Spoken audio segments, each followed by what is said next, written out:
इस book set. तो set word बहुत ही कॉमन है, कई बार आप लोग सुने भी होंगे सेट। तो सेट का डेफिनेशन देखिए। सेट का मतलब ऐसे भी नॉर्मल मीनिंग जो सेट का है वो कलेक्शन हो गया, किसी चीज का कलेक्शन को ये डिनोट करता होगा। जैसे a set is collection of well defined distinct object. तो यहाँ हम एक वर्ड यूज किए हैं वेल डिफाइंड, और दूसरा इसमें वर्ड हम लोग क्या यूज किए हैं डिस्टिंक्ट। वेल डिफाइंड का मतलब क्या हुआ, जो भी ऑब्जेक्ट का हम लोग कलेक्शन ले वो हर पर्सन के अप्रोच से वो सेम होना चाहिए। ये नहीं क्या जो है किसी पर्सन के लिए वो ट्रू होना चाहिए तो किसी दूसरे पर्सन के लिए वो फॉल्स हो जाए। तो ऐसा कलेक्शन को कभी भी हम लोग वेल डिफाइंड नहीं करेंगे। और एक वर्ड हम लोग यूज किए हैं डिस्टिंक्ट। डिस्टिंक्ट का मतलब क्या हुआ, जो भी कलेक्शन हम लोग लिए हैं उस कलेक्शन में कोई भी एलिमेंट कोई भी ऑब्जेक्ट रिपीट नहीं होना चाहिए। जैसे कि एग्जांपल हम लोग लीजिए, a set of vowels in English alphabet. इसको हम लोग किसी भी पर्सन के सामने हम लोग रख देंगे, इसका वैल्यू क्या होगा, फिक्स होगा। कोई भी पर्सन इसमें कोई भी जो है एक्स्ट्रा यूज नहीं कर सकता है, क्या ये वोवेल इसमें नहीं है। तो ये कलेक्शन को हम लोग बोलेंगे वेल डिफाइंड हो गया, और कोई भी एलिमेंट इसमें रिपीट नहीं है। So therefore this type of collection is well defined as well as distinct. Therefore we can say that this type of collection is a set. एक दूसरा एग्जांपल हम लोग ये भी लिए हैं, सेट भी है ना, 1 1 2 3 4। तो इसमें हम लोग क्या देख रहे हैं, इसको हम लोग ये हर पर्सन के लिए ये ट्रू है ना। किसी भी पर्सन के लिए यदि हम लोग रखेंगे तो ये कहीं भी आपका ये नहीं हो पाएगा, तो ये आपका हो गया। और हम लोग कुछ एग्जांपल हम लोग लिख सकते हैं इसमें। We consider another example, set C, set of all student of class 11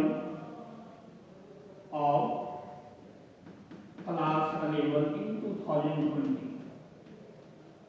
ये भी कलेक्शन क्या हो गया, हम लोगों का एक सेट हो गया ना। Set is always denoted bye, set को हम लोग किससे डिनोट करेंगे, हमेशा कैपिटल लेटर से हम लोग डिनोट करेंगे इस चीज को। Set is always denoted by capital letter,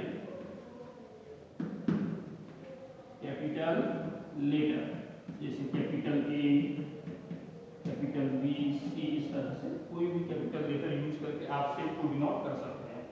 और सेट का एलिमेंट को, सेट के अंदर में जो भी हम लोग एलिमेंट लिखेंगे उसको स्मॉल लेटर से डिनोट करेंगे। Element of set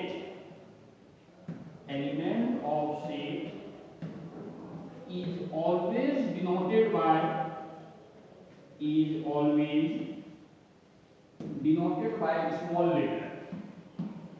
small letter। एक एग्जांपल और हम लोग ले लें,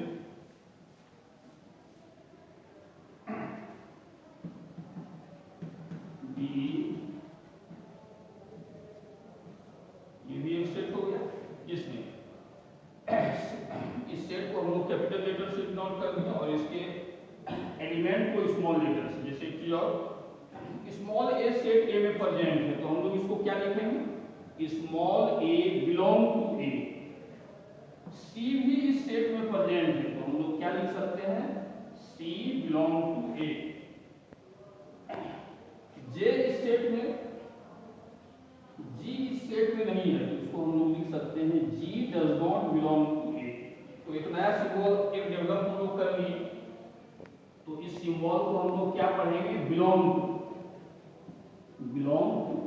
इस सिंबल का हम लोग यूज इस सिचुएशन में करेंगे जब कोई एलिमेंट किसी सेट में प्रेजेंट होगा तभी हम लोग इस सिंबल का यूज करेंगे। यदि कोई एलिमेंट किसी सेट में प्रेजेंट नहीं है तो we use this type of symbol. और ये सिंबल को हम लोग क्या पढ़ेंगे, डज नॉट बिलोंग टू,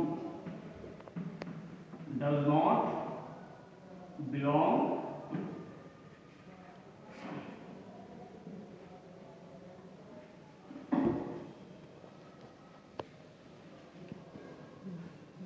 ना। अब हम लोग यह जानेंगे सेट को हम लोग कितना तरह से रिप्रेजेंट कर सकते हैं। representation of set, representation of set. There are two methods by help of which we can represent, we can indicate set. First is roster form,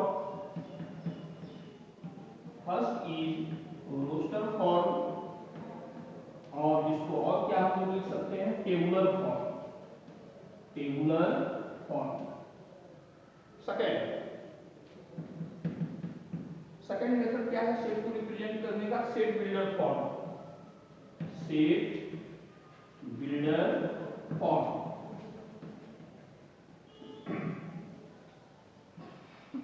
तो ये जो एग्जांपल आपके सामने हमने जो रखा था, इसमें सेट का हर एलिमेंट किससे सेपरेटेड है, कोमा से।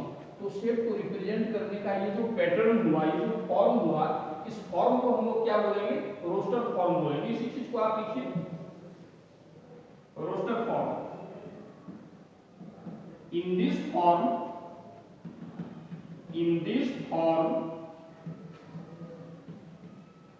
each element of set is separated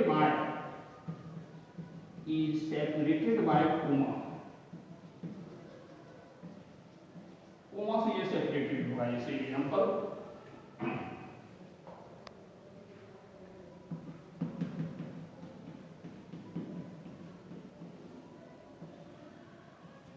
तो इस सेट में हम लोग क्या ऑब्जर्व कर रहे हैं, सेट का हर एलिमेंट कोमा से सेपरेटेड है।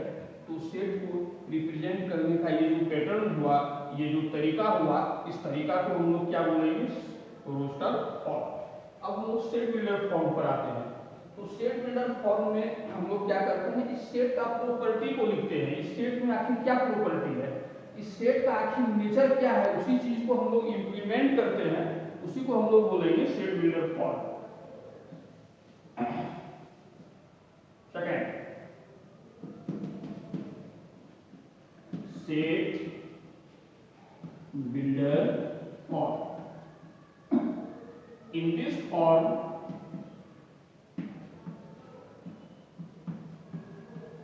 we write, जैसे सेट को इस तरह से हम लोग लिखते हैं, as such that, इस सिंबल को हम लोग क्या पढ़ेंगे, such that हम लोग दो तरह से लिखते हैं, एक ये हुआ और एक ये भी हुआ। इस सिंबल को भी such that पढ़ा जाएगा। As such that, इसी से as belong to n, जैसे सेट को इस तरह से लिखने का जो पैटर्न हुआ, लिखने का जो फॉर्मेट हुआ, इसी को हम लोग क्या बोलेंगे, सेट बिल्डर फॉर्म। जैसे इसका एग्जांपल, इसको आप समझ लीजिए। सेट का एलिमेंट कैसा है, x, such that x belong to n। n का मतलब क्या हो गया, नेचुरल नंबर। आप लोग जूनियर क्लास में भी आप लोग जानते होंगे, capital N always represent natural number. तो इस सेट को और आप ओपन कीजिए, 1 2 3 4। तो ये आपका सेट बिल्डर फॉर्म में था। इसको हम लोग कन्वर्ट किसमें कर दिए, रोस्टर फॉर्म में। दूसरा example, set B, x such that x is a student of class 11।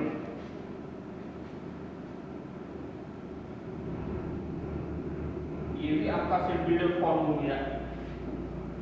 इसका और तीसरा एग्जांपल लीजिए,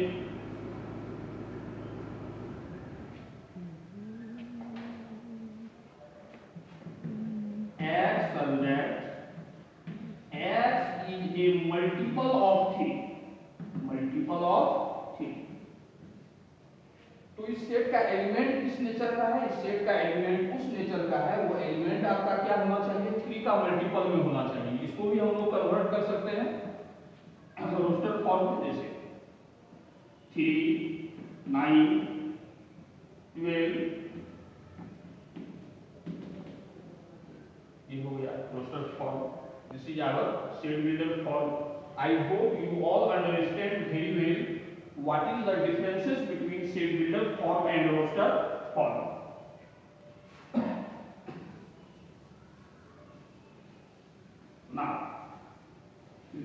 solve some problem related to taught concept. जो भी आपको हम क्वेश्चन बताए हैं उस पर रिलेटेड कुछ क्वेश्चन आप देखिए एक्सरसाइज 1.1। क्वेश्चन 1 आपका क्या है? We have given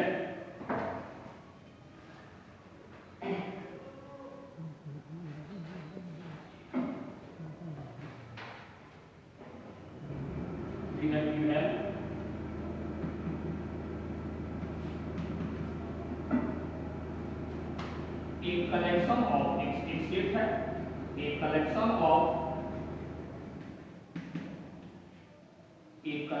of month of year starting with J, beginning with J।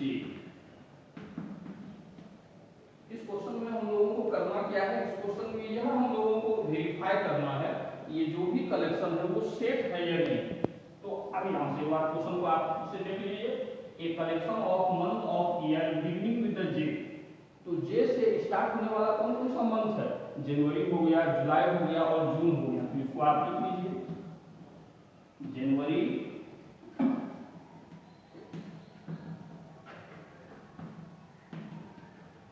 तो ये सब मंथ आपका हो गया। तो ये कलेक्शन आपका हर पर्सन के लिए हर सिचुएशन में ये ट्रू होगा। कहीं भी हम लोग इसको रख दें तो इसका कभी भी वैल्यू डिफर नहीं करेगा। So therefore this collection is well defined clearly. S is well defined and कोई भी एलिमेंट इसमें रिपीट नहीं कर रहा है, and distinct. So therefore as is set। Now एक हम दूसरा क्वेश्चन पर आते हैं। A collection of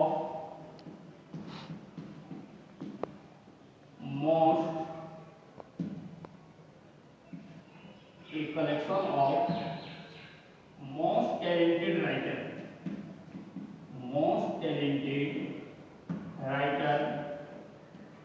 of India।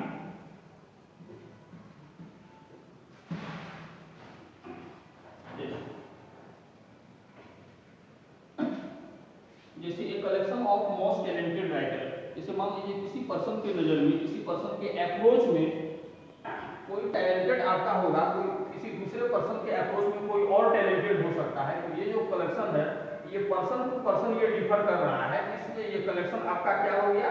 Well defined नहीं हो गया, never a well defined. So therefore this type of collection is not a set since given collection differ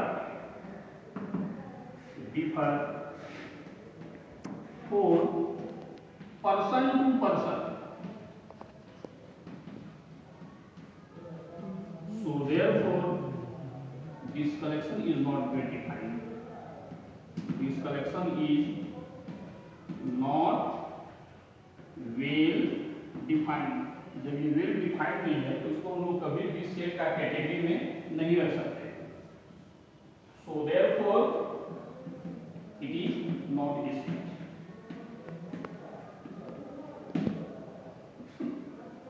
तो इस तरह से कई क्वेश्चन आपको पूछा जा सकता है। Set of good teachers, A set of good cricketers. तो इस तरह का हमेशा याद रख लीजिए, इस तरह का जो भी कलेक्शन होगा that will never a set. Now we consider next question of this exercise.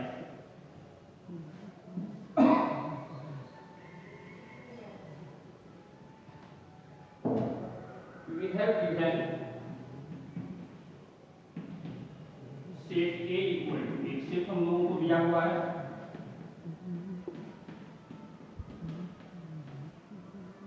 We use this symbol है ना, to use symbol belong to or does not belong to।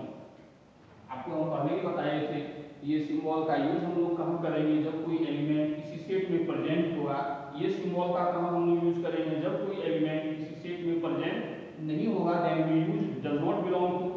If any element present in the given set, then we use this symbol belong to. Now 2 set A में present है, तो 2 के लिए हम लोग कौन सा सिंबल यूज कर सकते हैं? 2 belong to set A। 5 set A में प्रेजेंट है, तो 5 के लिए कौन सा सिंबल यूज होगा? Belong to. अब 10 इस सेट में प्रेजेंट नहीं है, तो 10 को क्या लिख सकते हैं? 10 does not belong to A। 12 भी इस सेट में प्रेजेंट नहीं है, तो 12 के लिए भी हम लोग डज नॉट बिलोंग टू का सिंबल हम लोग यूज कर सकते हैं। I hope this topic is clear to you all.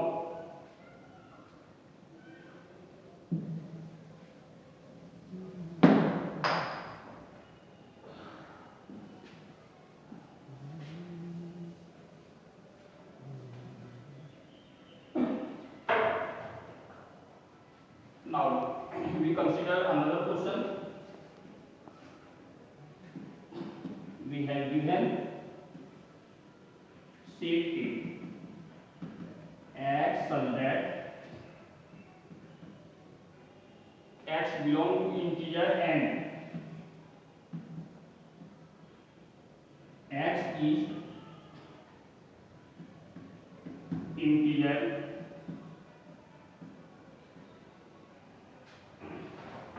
to convert। इस क्वेश्चन में क्या हम लोगों को करना है? To convert set A in roster form. Question को सबसे पहले बढ़िया से आप एनालिसिस कीजिए। क्वेश्चन में आखिर क्वेश्चन का नेचर क्या है? एक सेट आपको दिया हुआ है सेट बिल्डर फॉर्म में। वापस से इसको समझिए। x such that x is integer। Set का एलिमेंट कैसा होगा? सेट का एलिमेंट एक इंटीजर है। किस तरह का इंटीजर है? -3 के से बड़ा होगा और बराबर होगा, और 7 से क्या होगा? छोटा होगा। इसको किसमें एक्सप्रेस करना है? To express set A in roster form. तो अब यहां से तो -3 हम लोग लेंगे, क्योंकि -3 की इक्वलिटी हम लोगों का डिफाइंड है -3, और -3 से बड़ा होना चाहिए। तो -3 से बड़ा इंटीजर -2 -1 0 3 4 5 और 6। 7 से लेस है, 7 पर इक्वलिटी नहीं है, इसलिए 7 को हम लोग इस सेट में नहीं लिए। So this is our given, this is our required set in the roster form.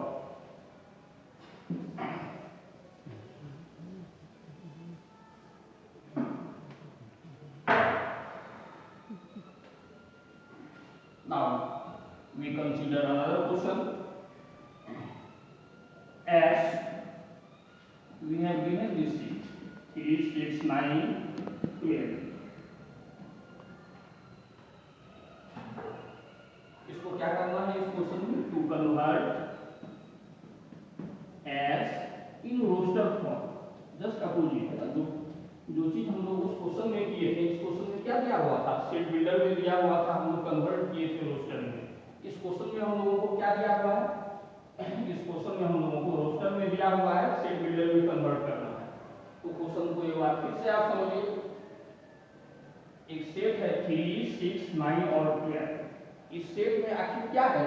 जितना भी एलिमेंट इस सेट में है वो सारा 3 का मल्टीपल है। यहाँ पे लीजिए 3 6 9 और 12, जो लेस आता किससे है? 15 से छोटा है। तो इस सेट को हम लोग लिख सकते हैं, और सारा का सारा एलिमेंट क्या है? हम लोगों का नेचुरल नंबर है। तो x such that x is n, x is multiple of 3 less than 15, ऐसा हम लोग लिख सकते हैं। So this form is required set builder form. तो होमवर्क आप लोग लिख लीजिए। Solve exercise 1.2